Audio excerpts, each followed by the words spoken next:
I'm delighted to welcome you this evening to our lecture, which will be focusing on the Villa Cagnola, and we'll be heading off to Italy with a video of about 40 minutes, taking us around the Villa Cagnola and speaking about some of the wonderful European porcelain held there. And following that, we'll be welcoming three of our speakers to come and join us for a special Q&A, along with a master translator, Netta Meggins, who will be helping us out for the Q&A this evening. If you do have questions, please feel free to write those in the chat box, which you can find at the bottom of your Zoom screen, and we'll be able to come to those later as well.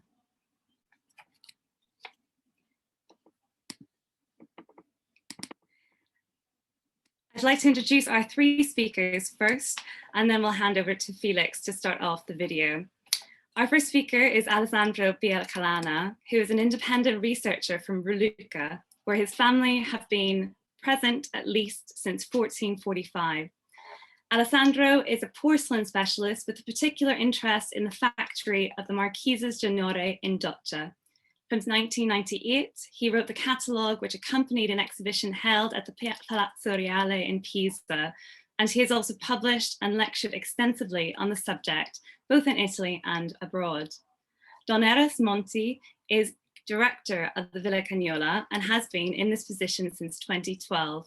And will also be joined this evening by Dr. Andrea Bardelli, who is curator of the art collections and the historic and photographic archives at Villa Cagnola, and he's been there since 2021. He is the founder and director of the website Antica, specializing in scientific research in the fields of art and antiquities, and in particular is a specialist in wood, particularly Italian furniture. So he's extensively published on that subject with a special emphasis in the restoration of works of art. So we're absolutely in great hands this evening, and I will now pass over to Felix to start our video portion of this evening. And our lecture is entitled The Villa Cagnola European Porcelain Collection, and I think we're really in for a treat. Thank you so much.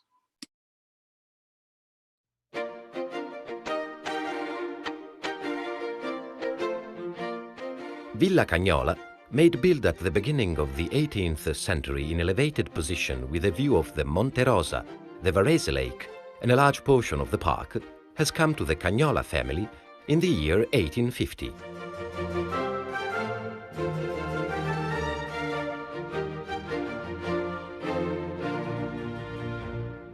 It was bought as Villa di Delizie by Giuseppe Cagnola, man in business with the Austrian army for different supplies.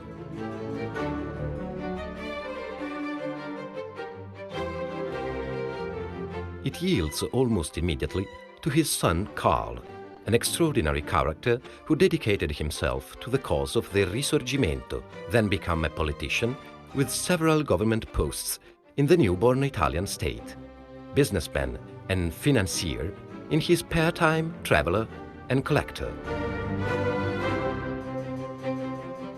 He buys over the years many excellent paintings, among which the Madonna Cagnola and several works from the Venetian 18th century. He collects tapestries of some merit and puts together one of the most important and encyclopedical collections of European and Oriental ceramics.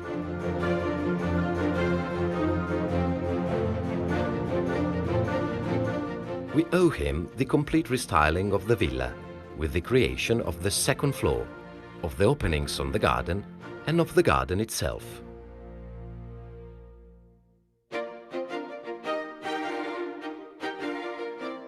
The portraits of Carlo's wife, the noblewoman Costanza Trotti Bentivoglio, and of other family ladies are exhibited in the so-called Sala delle Dame, Room of the Ladies.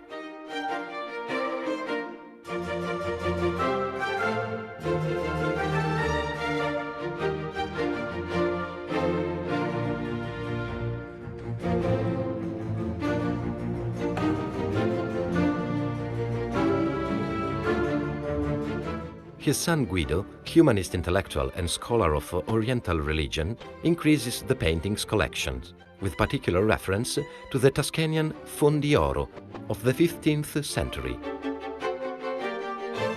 and important works from the Venetian and Lombard 16th century.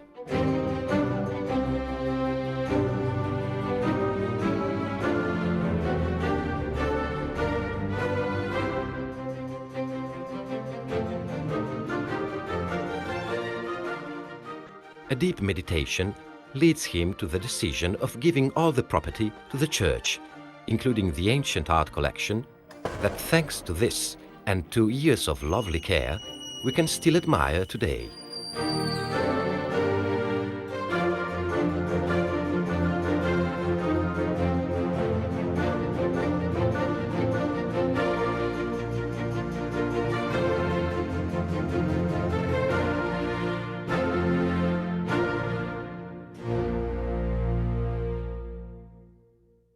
Good evening.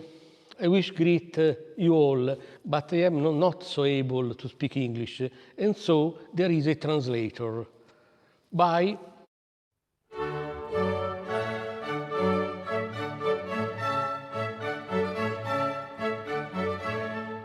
The porcelain collection of Villa Cagnola is really important, including almost 2,800 items by several European manufactories.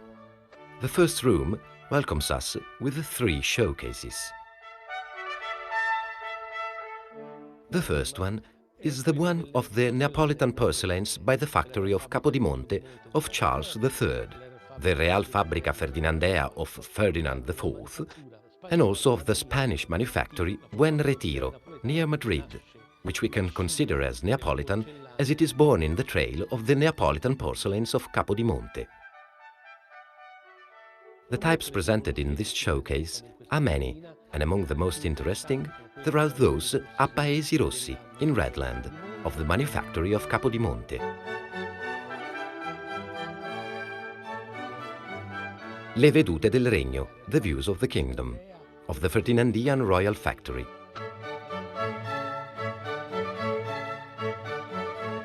As well as Le Vestiture del Regno, the regional dresses.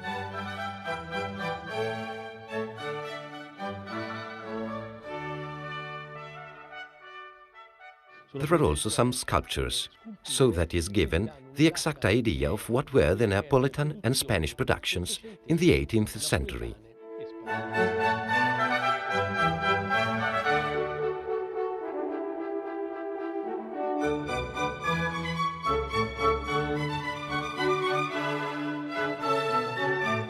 The second showcase of the first room shows us some products of the manufactories in the German and Dutch area. Outstanding is the manufactory of Vienna, with products of the Dupaquier and Imperial manufactory, as well as the ones from Nymphenburg, Frankenthal, Ansbach, Ludwigsburg, and the Dutch Den Haag and Loodstrecht. Among those, there are some items that are worth to linger a little more, especially the cups with saucers in monochromous red, most likely decorated by the Hausmaler Ignaz Pressler in Breslau, now Wrocław, in Poland, that testify to us the ability of this great Hausmaler, surely one of the greatest, who used to decorate not only on porcelain, but also on glass. Next to it, there's an attribution of a cup to Carl Wendelin Anreiter, the painter originally from Bolzano, who moved to Vienna in the early 18th century, decorating many items in Schwarzlot.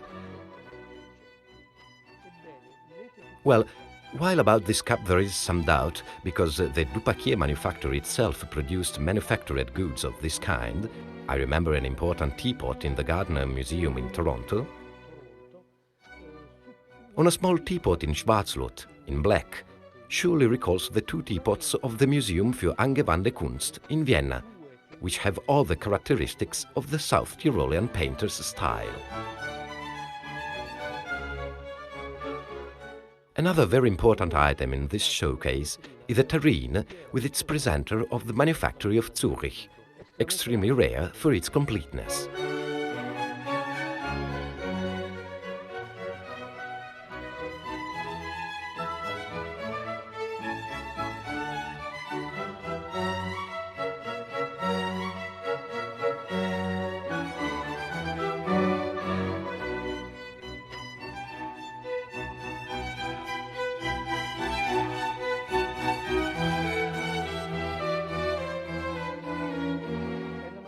is the Ginori manufactory to be the protagonist of the third showcase of the first room.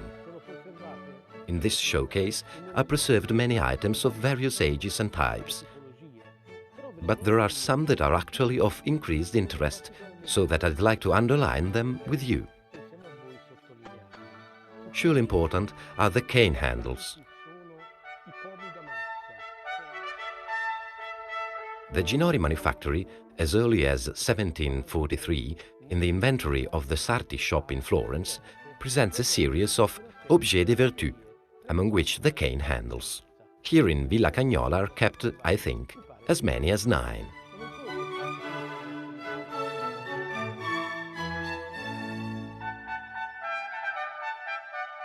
But those are not the only interesting pieces.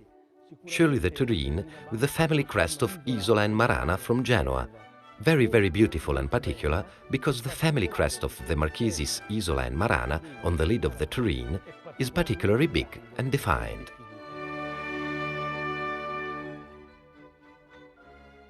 But other are the interesting items.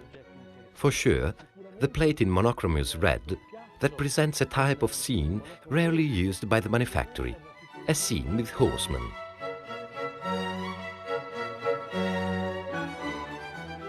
The plate itself still presents many imperfections, so to be considered one of the first ones that the manufactory produced.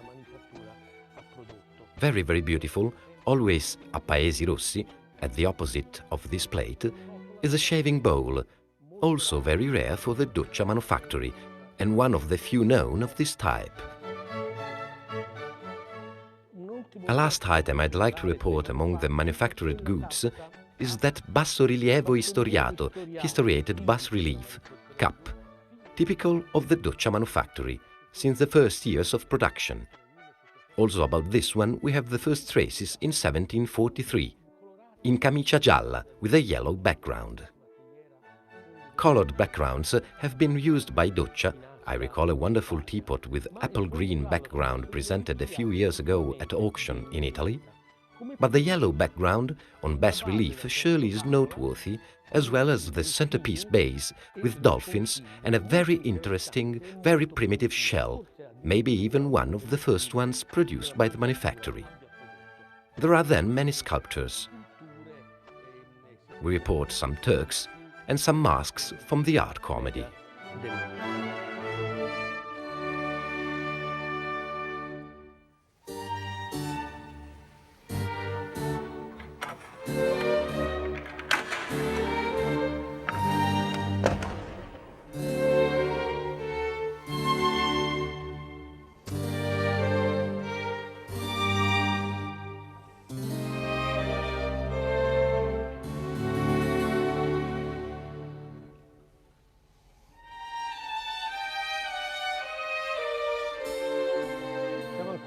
We are still here with the products of the Doccia manufactory, but this time we're in front of 3 sculptures. On my right, a wonderful Judgment of Paris.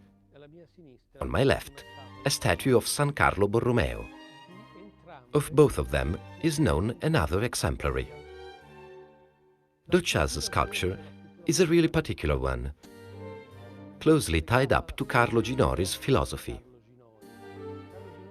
Carlo Ginori, with his porcelain production, wanted to bring the city of Florence back to a splendor it was losing.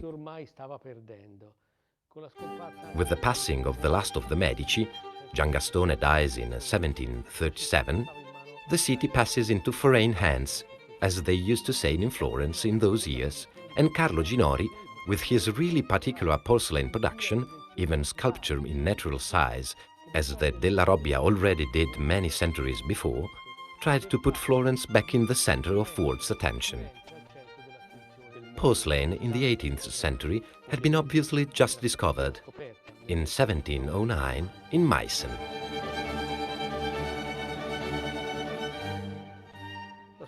The sculpture of significant size in Doccia is tied up to the late Baroque, to the Florentine late Baroque, to artists like Giovanni Battista Foggini, Massimiliano Soldani Benzi, Ticciati, and many others. Religious sculpture is not particularly followed, except maybe in the very first years. the Corsini Large Pietà, Lamentation of Christ, and the Corsini Crucifixion. Many are instead the sculptures of mythological topic.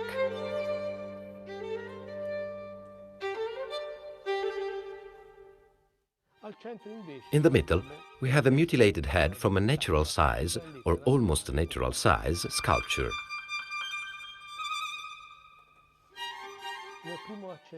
As I mentioned before, Doccia used to produce statues of significant height, 1 meter and more. This is just the head. In the past, it was believed to be the Pomona one. I think instead that it could be actually a flora.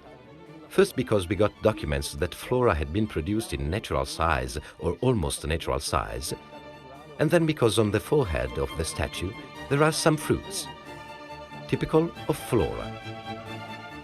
So I consider that those three are important examples of what was the sculpture in Doccia since the mid-18th century.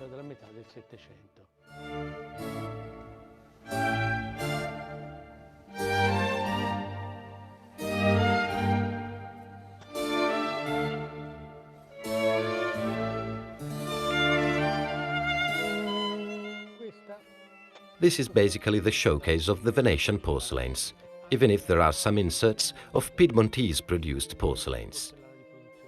In fact, on the bottom right, there's a little statue from the Vische manufactory and some manufactured goods from the Vinovo one, next to Turin.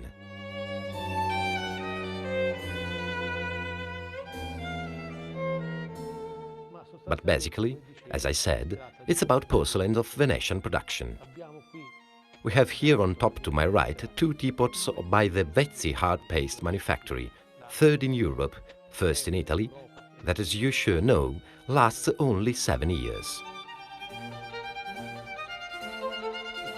Those are very important examples, especially the teapot with the bird, the eagle, is very interesting, as is the cup.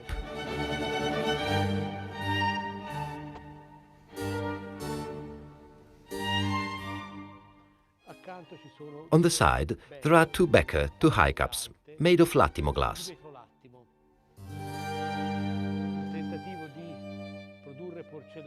A failed attempt to produce porcelain that turned out in a glass very similar to it for some aspects.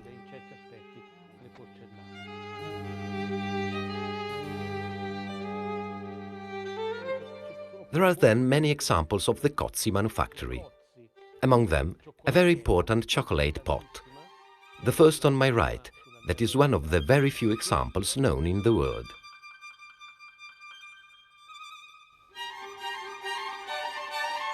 Which is the first, after Vezzi, to produce porcelain in Veneto, at first in Udine, around 1759, then in Venice. It will last very few years and will be in fact replaced by the Cozzi manufactory that will retake, especially at first, its forms, models and urges.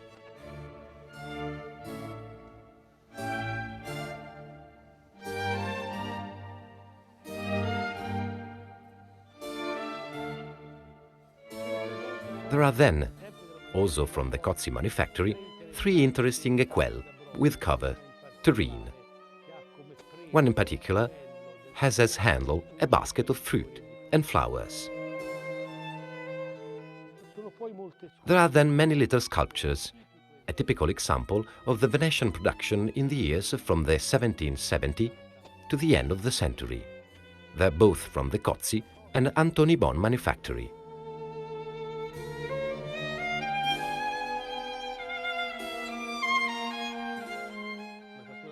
The Antoni Bon manufactory was sure the main competitor of the Cozzi one. The two had many disagreements and even lawsuits over the years for theft of colors, molds and even workers.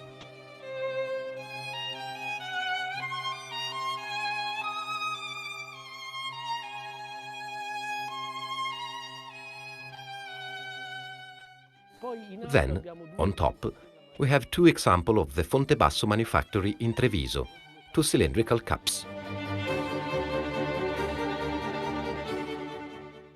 And then there are also interesting little statues by the Este manufactory, as well as an inside of a Nove écuelle with some inscriptions.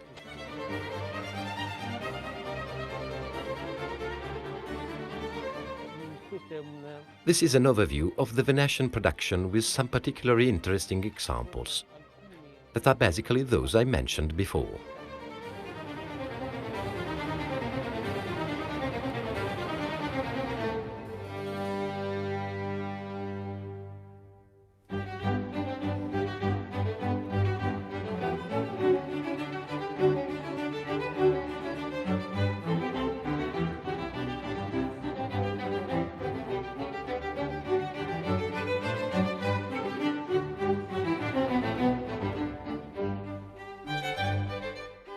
In this showcase, we see in front of us a pretty complex composition. 4 are in fact the services from Meissen, all with the same decorative pattern. Birds on shrubs.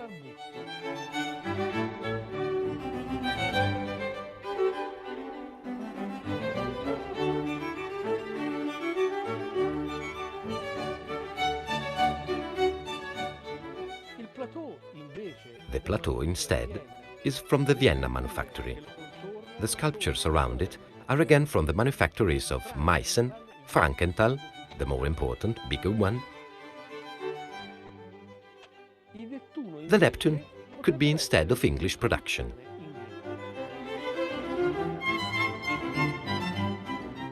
By the way, the complex turns out to be very harmonic, so to present itself very well and with great spectacularity.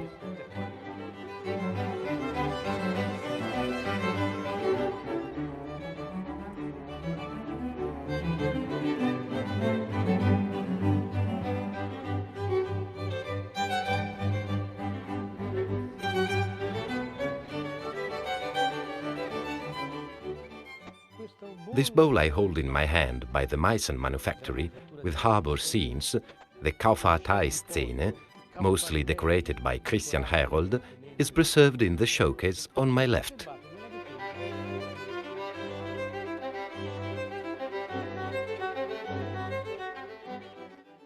In this showcase, there are items from several manufactories: Meissen, Vienna, Gotha, Fürstenberg.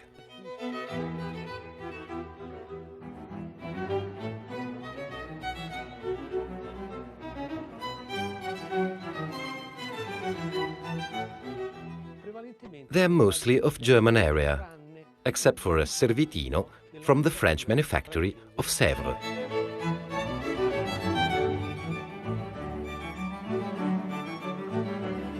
We see here also an interesting milk jug from Meissen with family crest, together with some items with white flowers, plum flowers, that recalled the Blanche de Chine, very trendy and very used in Europe in the first half of the 18th century.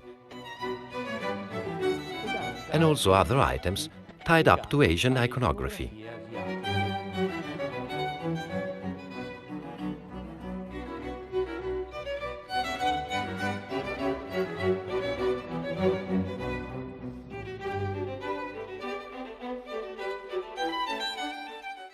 Il trionfo della terra e del mare, the triumph of land and sea, the one that is most likely called in the archive documents il sortù di forma della nave al lido, the sortù in shape of ship at the shore, is for sure one of the most important pieces in the Cagnola collection.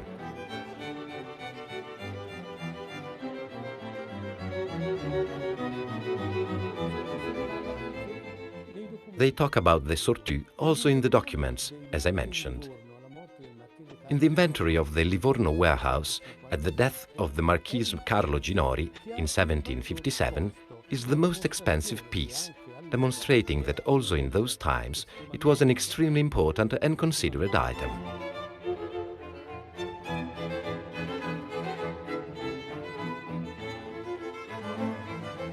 Probably made around 1754, it is one of the centerpieces the manufactory used to produce in this period, centerpieces of major dimension like this one. We are here in front of an allegory most likely of sea and land. In fact, the two main statues, the two main characters, are Neptune and Ceres. Neptune, god of the sea, and Ceres, goddess of land. Around them there are many other sculptures. The leprini, the shells.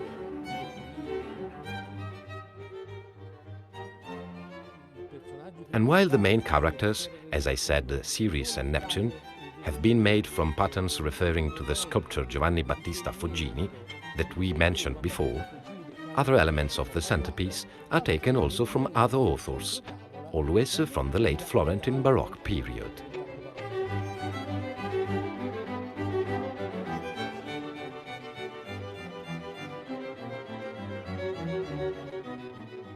It is really interesting to note also the big shaped tray on which the surtout is set.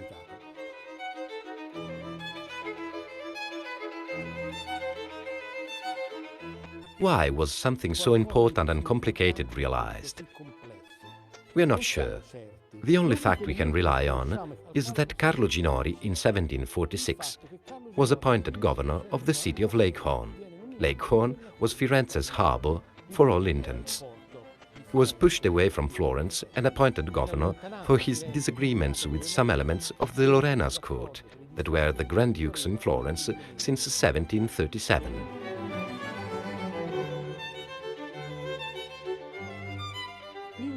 So, we do not know exactly why. Its name probably comes from the wordings there is on the ship. Terre marique, land and sea. And maybe this is the reason it has been called by this name nowadays.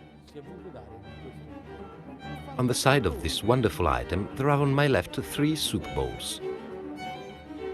The first one polychromous with flowers of oriental inspiration.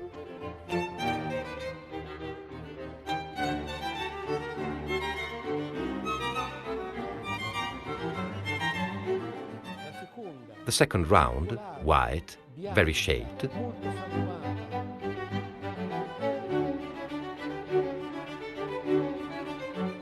And the third one, very big, very important, with a floral decoration printed in blue underpaint.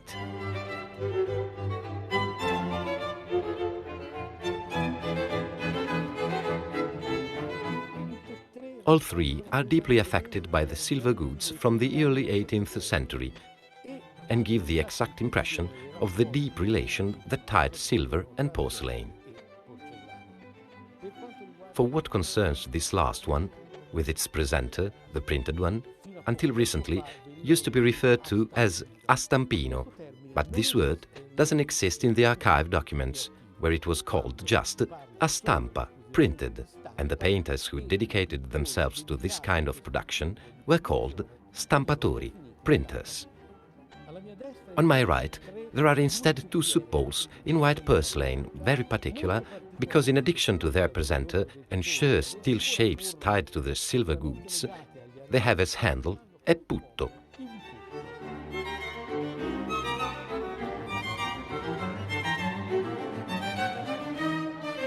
The putto is going to be a typical knob of terrines and other items of major size since the last quarter of the 18th century, and so it is an interesting particularity.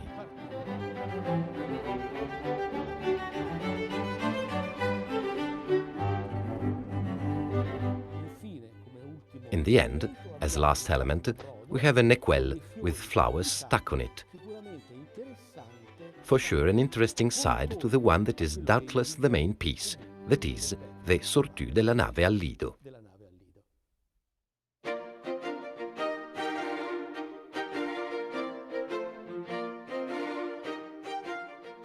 We are in front of a particular showcase. The showcase that is composed by items from the Meissen manufactory, very heterogeneous between them. I'd like to start with the couple of candlesticks. That was part, as we can clearly see from the family crest at their lid, of the service of the chapel of Guglielmina Amalia, mother-in-law of August II of Saxony.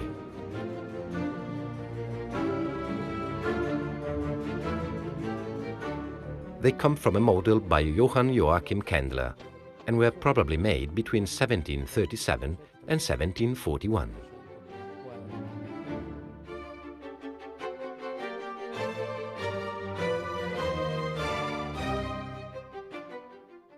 Immediately at my left is a servito coffee and tea service with gold radiate decorations.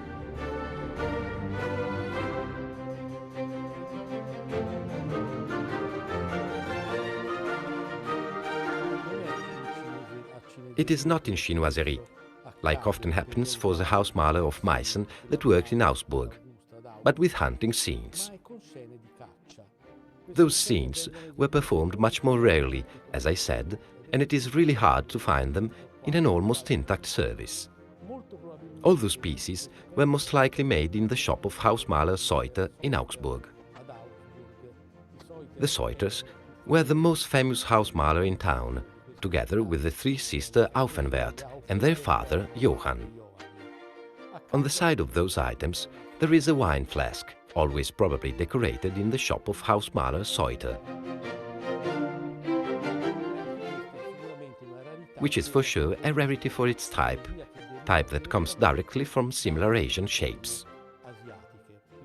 The housemaler phenomenon was really important.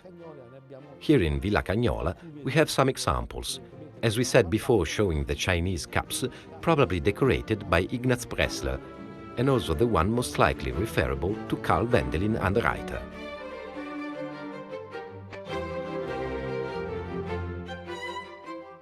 In the middle there are four extraordinary plates. Fruits and vegetables look like they're ready to be served at the table. This takes us to what must be the settings of those years of the 1700s.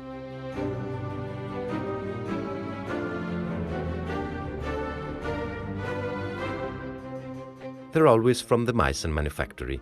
They were produced between the year 1763 and 1774, because they present, between the two swords in blue underpaint, the mark of the Meissen manufactory, a dot, Punkt Zeit.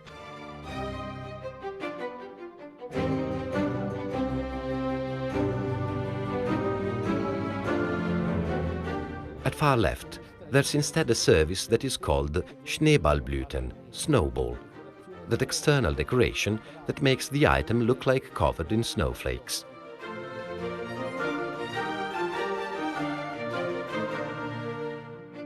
Also this one is a typical type of the Meissen manufactory, proposed again over the years and in the next centuries, not only by the manufactory itself, but also by other manufactories that copied it. Here we can see an almost intact service, with seen in monochromous violet on the inside, that make the complex of items even more pleasant and rich.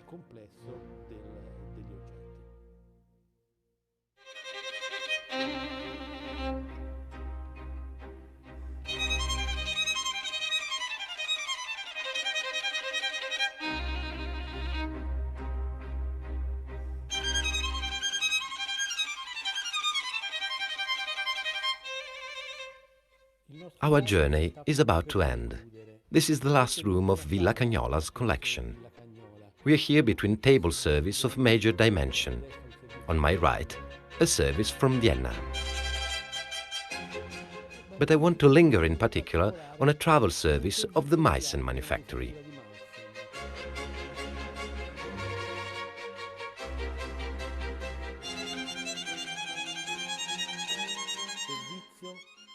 It's a floral polychromose service, probably made around the 60s of the 18th century.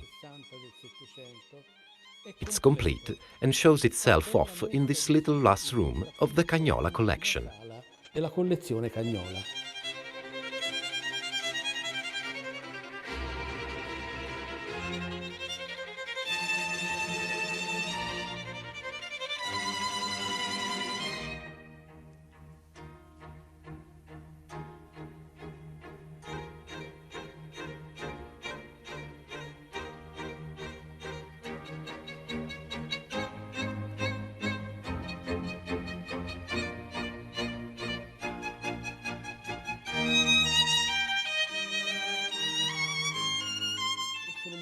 On my right, a showcase where many are the items of the Meissen manufactory, among which we can sort some of particular interest, like, for example, the white porcelain bowl with flowers stuck on it from a model by Irminger, one of the first of the Meissen manufactory.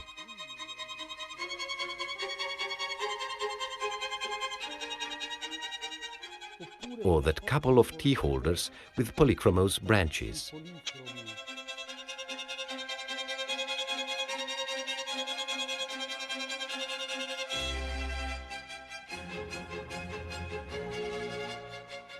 Probably we owe it to Georg Funke the Old, around 1715-1720. Georg Funke was a goldsmith and silversmith who worked in Meissen in the early years of production. In fact, he is believed to be dead in 1727. Those are most likely examples of his work. Also his son was a goldsmith and a silversmith, and worked in the Meissen manufactory, at least for sure, after the death of his father, so after the year 1727. Of particular interest, there's also the polychromose cock from Chinese prototypes that owes his shape to Kendler, head modeler in the Meissen manufactory. And its performance is believed to have been done probably not after the year 1731. The mold probably a few years earlier. There are many other items among which dominate sculpture of different ages and different formulation.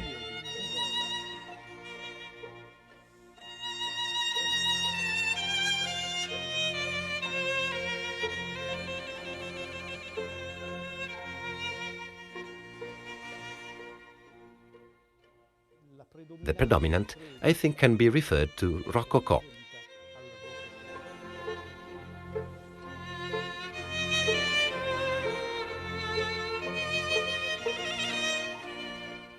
On my left, we have instead two most important examples from the Roman manufactory of Cucumos.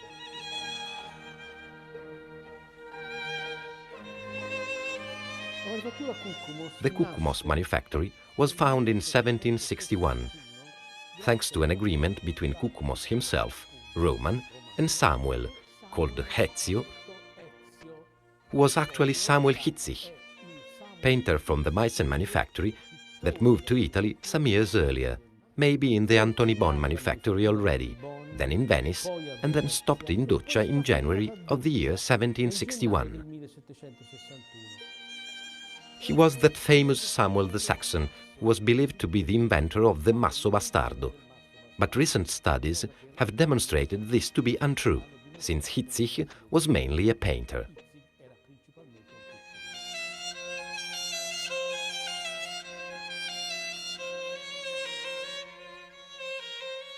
Today we know very few items from the Cucumos manufactory.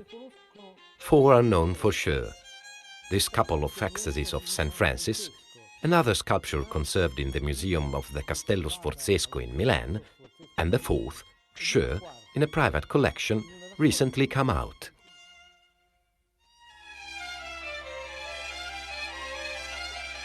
As we can see, a particularly important structure, almost mystical, and all the few known from this manufactory are of the same imprint. High quality, great mysticism. But today, as I said before, only 4 are known, so that nowadays this manufactory still has many mysterious aspects.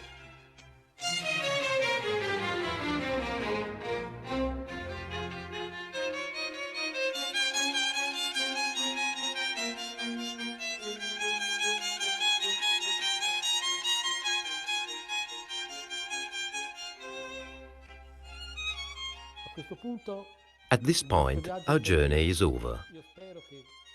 I hope that seeing those wonderful items will encourage someone to come visit this beautiful collection, the park of this villa, and see all the items that unfortunately we couldn't consider today.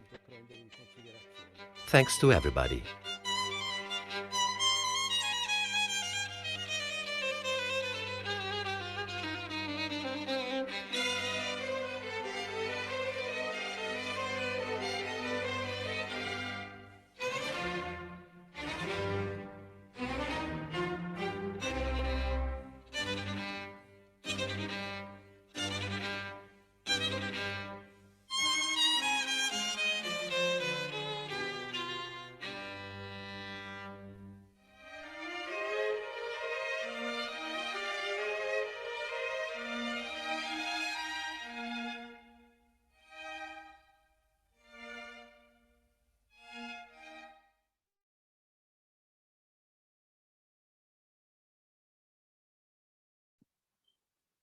Oh, what an amazing treat, and just so wonderfully put together. Alessandro, Don Eros and Andrea, that was absolutely fantastic. Thank you so much. I feel like I've been absolutely transported all the way to Italy, and just incredible pieces and detail there. We will shortly be starting our Q&A, but first I just would like to take this opportunity to remind you all of our next ceramics living room lecture, and that will be taking place on Sunday, the 19th of September. I'm absolutely delighted to be welcoming Dr. Juliette Carey to give us that lecture in a couple of weeks. She will be talking about Madame de Pompadour's Chinese vases and chinoiserie at Sèvres, circumventing the Orient. And I know that'll be a fantastic lecture. So please do join us in a couple of weeks for our next living room lecture. I'd love now, though, to welcome Don Eros, Alessandro and Andrea, as well as Netta, to please switch on your cameras and unmute yourselves. And please, I'll really feel free, I'm going to pass this over to Netta with the Q&A baton, but please do put your questions into the chat, any comments that you might have or about particular pieces. I mean, it was just fantastic. So thank you all so much. And Netta, over to you. Yes, thank you, Caroline, and thank you so much to all the team at Villa Cagnola for making this possible. You've really put the benchmark quite high for these presentations. I have to say, it was really just spectacular. Thank you so much. Volevo anche dire un grande ringraziamento a tutti quegli italiani che sono con noi. Grazie mille di essere con il FPS. Forse vi ricordate che anche noi eravamo già con il French Porcelain Society alla Villa Cagnola. I just wanted to say again that the French Porcelain Society have a longer standing history with the Villa Cagnola. We had a visit, as we just reminisced, in 2017, and we hope to return. 5 years ago. 5 years ago. 5 years ago. Yeah. I remember, yes. Yes, exactly. It feels somehow after COVID, longer. We are you must return. We are coming again. This is yes. Year. There is already a question, and it links in with the question I had also for you. Several of the cases, Jeffrey Ruda noted, are modern. To what extent can you change the display, and to what extent must you keep the display as it was designed by Carlo Cagnola, or the Cagnola family in general?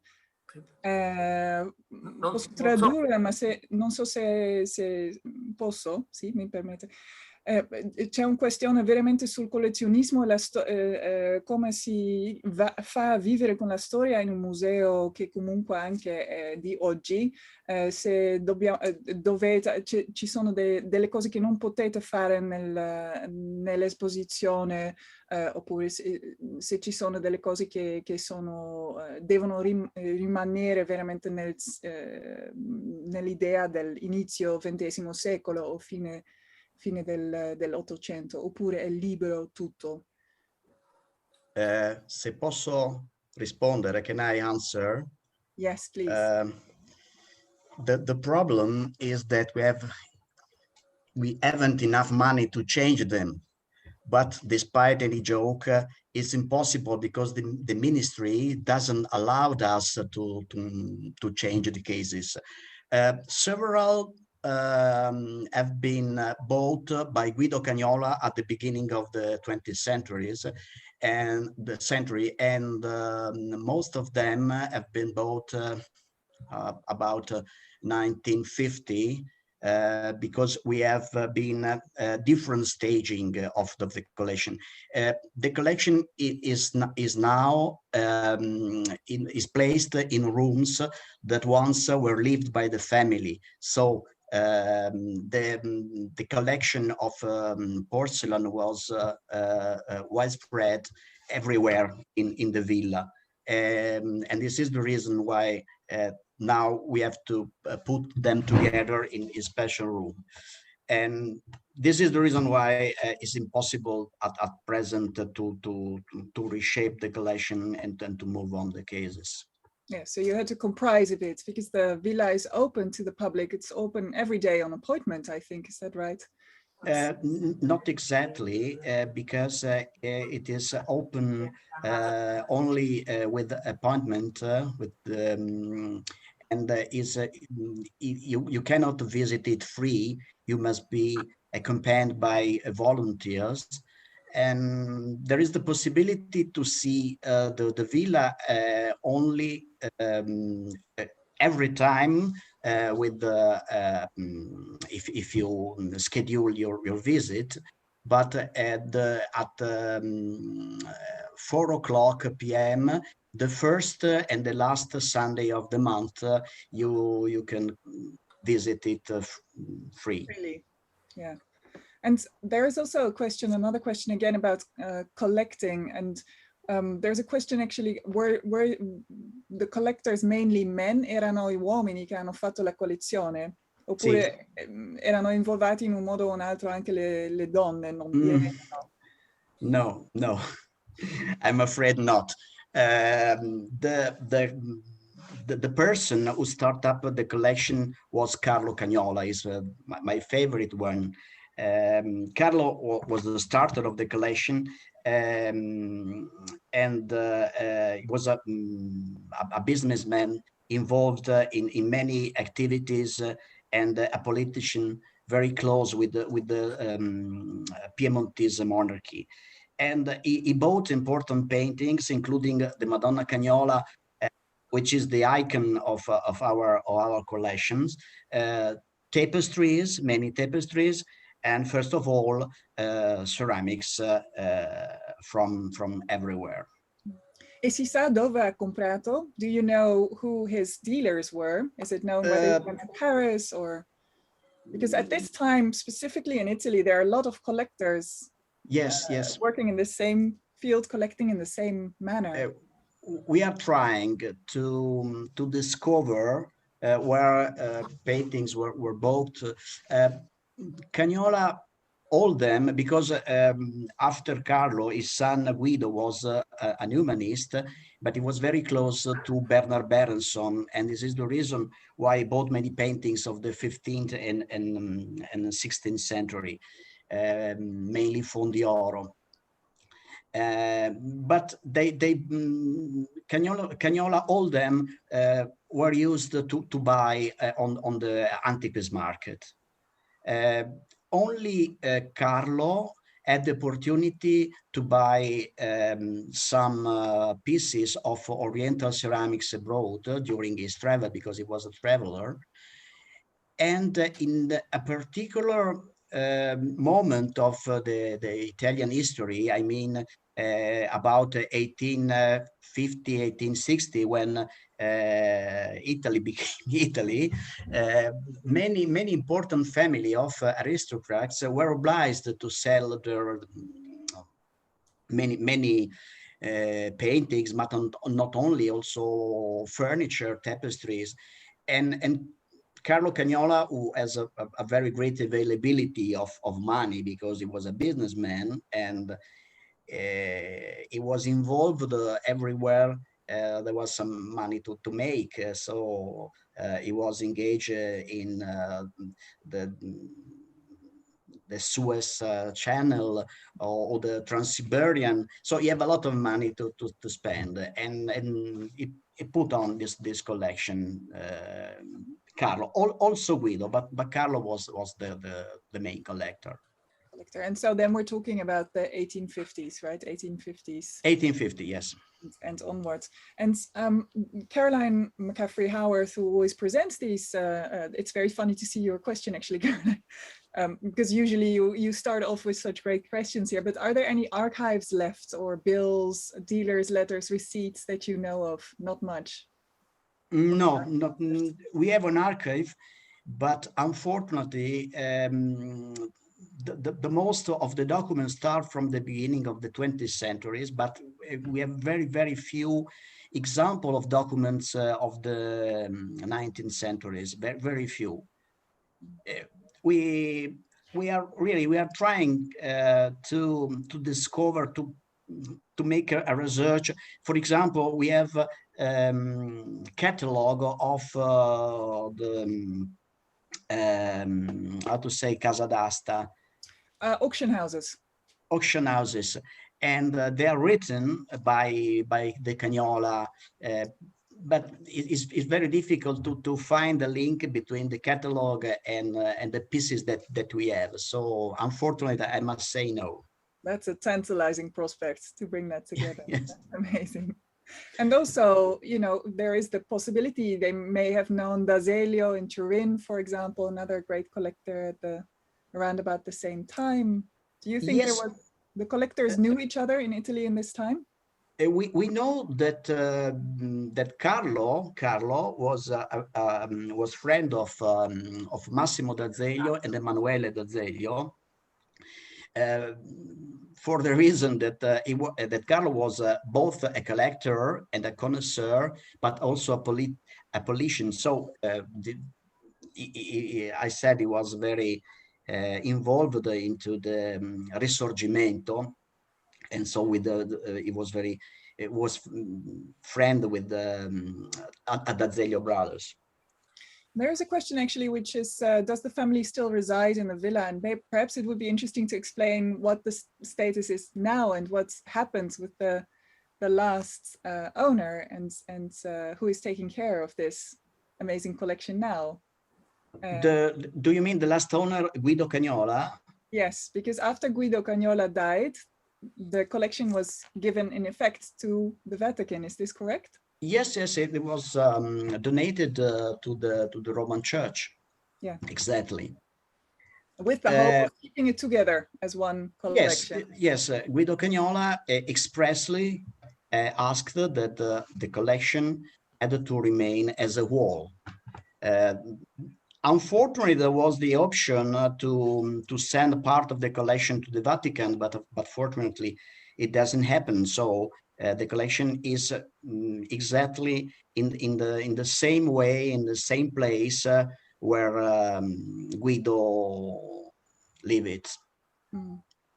And then a question also from Errol Manor is about an object, Sandro, se posso I have seen.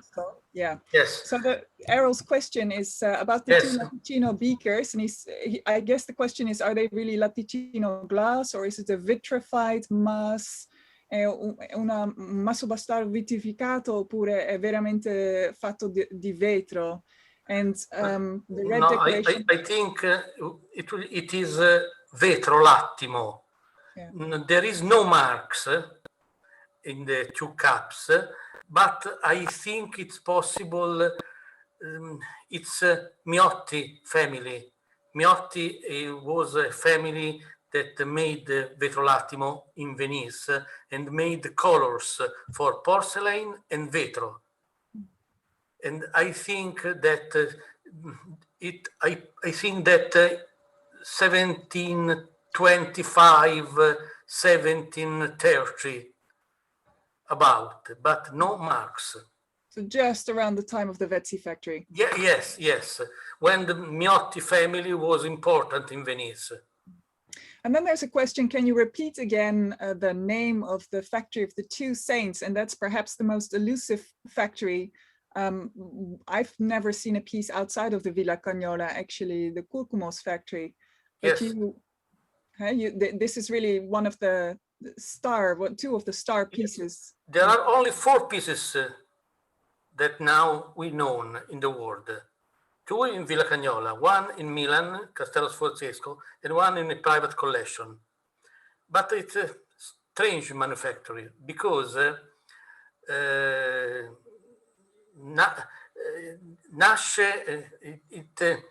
produced until 1760, 61, and every year the manufactory had to make a present to Pope. And we don't, cioè non sappiamo cosa producesse esattamente. We don't know anything about what they produced. There are no records left. We have the manufactory, diciamo, catalog, that there are tray, there are cup, but we don't know. Yeah. Non sappiamo quali sono. Together. Yeah. Yes. Ora io parlo in italiano perché è un po' più difficile. Vai Sandro. Allora, tra i materiali che rimangono nella manifattura Cucumos, Cucumos e Itzig si litigano quasi subito e Cucumos rimane da solo. Itzig è un pittore di Meissen che passa anche da Doccia, e quel Samuele, quello che era stato chiamato Samuele il Sassone, no? Che non inventa il masso bastardo ma non fa assolutamente niente, no? Lui è un pittore. For a long time, for a long time, it was thought that the German called Hitzig, who was a painter at Meissen, was the person helping to establish the factory. But we know it now that it cannot be true because he was a painter and he wouldn't have known any of the arcanum or the recipes for making a porcelain paste. In questi elenchi sappiamo che c'era la terra di Monte Carlo, sappiamo che c'erano moltissimi materiali che usava la stessa manifattura Ginori. So the terra di Monte Carlo, it's a clay type which also likely was used at the Doccia factory, so other people had access to the same kind of material. Quindi significa, anche se fai delle ricerche scientifiche, potrebbe essere che non trovi la soluzione. Esatto. E diciamo, purtroppo le questioni legate alla composizione di questi oggetti sono sempre molto complicate, ma addirittura ci sono delle manifatture nelle quali esattamente non si sa quanti e quali tipi di prodotti venissero fatti nello stesso momento. C'è una domanda infatti da Selma Schwartz in questo elenco, se hanno dovuto fare dei gesti al popo. Non è possibile che rimangano anche gli oggetti ancora nel Vaticano, ci sono ancora dei doni che sono rimasti così. Are there still objects that were given because the factory had to present its work to the Vatican each year? Are there still objects that would have been kept in the Vatican? Now we don't know if there are, but it's possible we don't know what there is in the Vatican, and so now in the world there are 4 pieces, not only for sculptures, religious sculptures, and so it's really strange manufacturing, strange. Where are all those cups and saucers, one wonders? Yes, it's difficult because la pasta, the material is similar to Doccia material. Yeah, so there's still a lot to discover. Yeah. And also the impostazione, the model are similar. Yeah. It's possible there are some contact to Doccia from Cucumos or Cucumos Doccia, but there is no documents now. Well, we really look forward to hearing about them the moment you find them. And I do hope that we all get to see each other in the near future again. And thank you on behalf of the whole FPS really for a fantastic presentation. Don Eros Monti, Alessandro Biancalana, and Andrea Bardelli. Thank you so much. And thank you for to all for being with us tonight. And we look forward to seeing you again at our next lecture. Good night.